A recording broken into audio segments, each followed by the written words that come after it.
பராசக்தி எங்களது குலதாமியா விளங்கக்கூடிய இந்த கிராமத்துக்கெல்லாம் இல்லிடத்து தெய்வமா விளங்கக்கூடிய மகமாரி வந்த போது ஆனந்த சந்தோஷம். இந்த மகமாரி அம்மனுக்கு நேற்று கொட்டாங்காட்சி கூழ் வைத்து படைத்தோம்.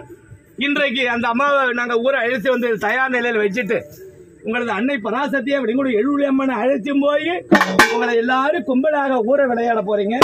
அப்படி செய்யக்கூடிய காலத்துல ஏதோ எங்களால் முடிஞ்சதுக்கு இந்த பூஜை போட்டுக்கிறோம். உனக்கு சந்தோஷமா? சந்தோஷம். வேற எந்த குறையும் இல்லை. எந்த குறையும் ஏதோ குறைகள் செய்து இருக்கலாம். மின் செய்வதை பின் செய்திருப்போம், பின் செய்வதை முன்ன செய்திருப்போம் என்று மொத்தமாய் நம்பினேன். பிரியமைத்து என்னை ஆளுவாய். கொல்லாத பிள்ளையா இருந்தாலும் பெற்ற தாய் எங்களுக்கு புத்திமதி சொல்லவில்லையோ? ஆனாலும் நீ பெற்ற பிள்ளை போல் எங்களை பிரியமாறி வளர்க்கவில்லையோ? ஆனாலும் ஜெயமில்லையோ? இந்த சிறுவனான அழைத்த குரலில் கடமேறி ஆனந்தமாகவே அடியன் முன் வந்து என் தாய் நீங்க இருக்கிற தெம்புலதான் நாங்க ஆடிக்கணுங்கிறோம். ஏதோ நாங்கள் தவறு செய்தாலும் தங்களது பிள்ளைகளை போல எங்க ஊர் மக்களையும் எங்களையும் பாவித்து எங்களுக்கு எந்த குறையில்லாத எல்லாரையும் சந்தோஷமா வைக்கிறீங்களே. சந்தோஷமா வச்சிருப்பேன். ஏதோ அன்னை பராசக்தியா விளங்கக்கூடிய இந்த கிராமத்துக்கெல்லாம் அதிகாரியா விளங்கக்கூடிய எழுவுளி அம்மன் சந்தோஷமாக வந்து விளையாடி சந்தோஷமா அழிச்சின்னு ஊற போலாமா? போலாம். கூப்பிடலாமா? கூப்பிடுங்க. கோவிந்தாவ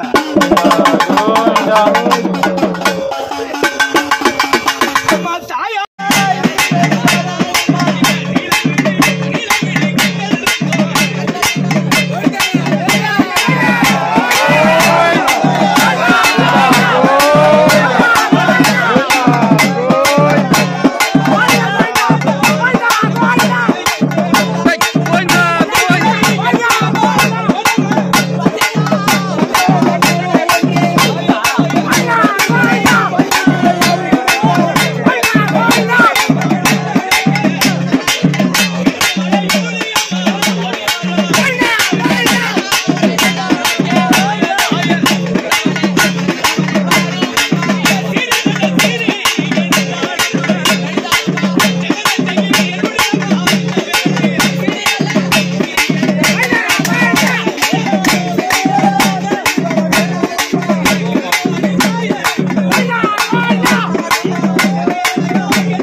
போட்டு